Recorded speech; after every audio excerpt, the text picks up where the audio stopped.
Hey folks, Aaron here. Welcome back to my anime review. Today we're looking at Kakuriyo no Yadomeshi, episode 2.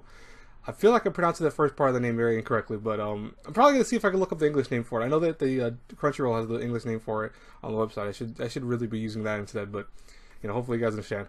Anyways, I am sorry I didn't get this out yesterday. I was really in a kind of, I don't want to say bad state. It's just I was very busy early on in the day. I didn't get back home until like 5 o'clock at night, or excuse me, in the evening. And by the time I started, eating dinner, and by the time I was talking to my dad and stuff about various things and all that, I was just already like, by nighttime I was doing stuff, and then I had to do an article, and I was just like, I can't do anything right now. I couldn't do any anime reviews, so it took me a long time to get this out to you. I'm very sorry about that, but hopefully you understand. Anyways, yeah, but I'll try to get these out more on a timely manner when they come out. It's just, don't expect it. Mondays are always kind of a weird day for me in general, so we'll see what happens. And even with my new work schedule, it'll probably always be at nighttime if I do reviews. So if I work during the morning, if I work at night, then it'll be the morning when I do review. So we'll see what happens. Anyways, though, I really love this episode. It was something that it really made this kind of show really want me to be something I want to watch continuously. It's a very enjoyable episode. Ao continues to deal with the discrimination at this hidden realm. She's trying her best. She's trying her best to fit in.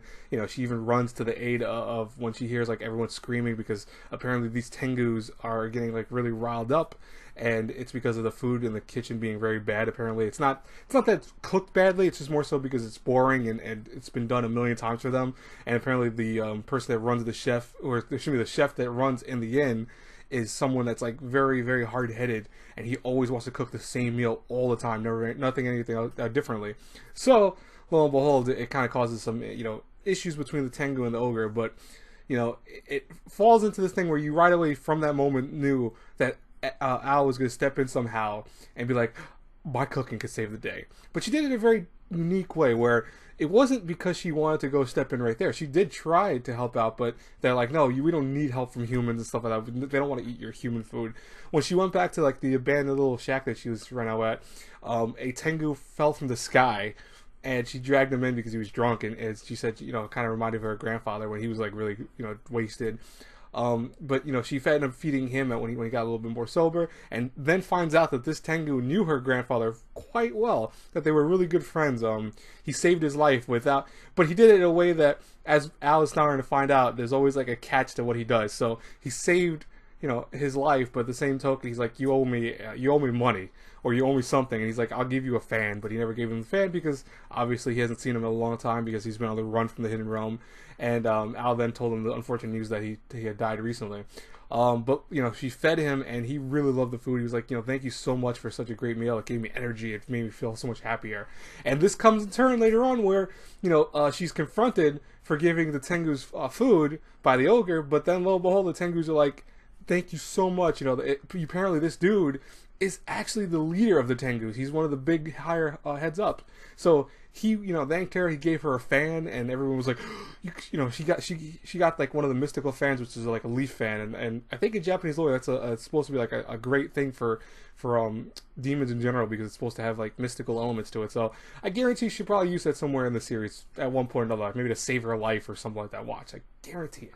But it was very nice because, this dude did remind me of like a grandfather type, and I liked his character a lot. And he even offered Al the ability to go like, listen, screw off with what they owe you and stuff like that. Come work with us. We'll put you on the mountain. You'll have a nice place that you can cook at, and we'll appreciate your meals and stuff like that, and help you whatever, and give her protection obviously from the ogres and everything else. But she's like, no, I owe my debt. My grandfather owed it, and I'm planning on paying that off.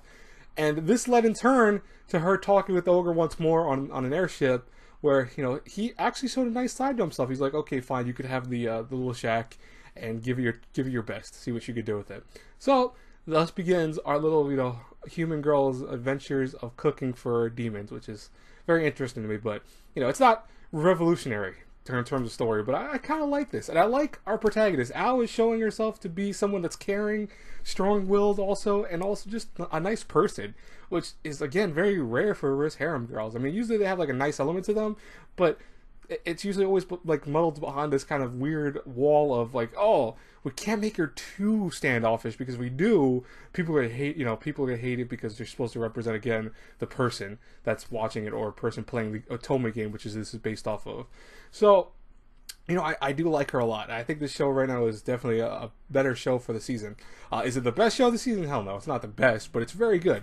Especially if you like reverse harems. I mean, it still hasn't shown any of those elements, but I guarantee it's going to happen soon with the fact that Ninetail Foxboy already seems like he's into this girl, and even the ogre, obviously. So it's going to be maybe a love triangle. Maybe a romance like a shoujo romance more than else, but if it's an Otome game, gonna probably presume that we're gonna have other guys show up, and we saw that there was a quick glance of all these dudes showing up, so I expect it.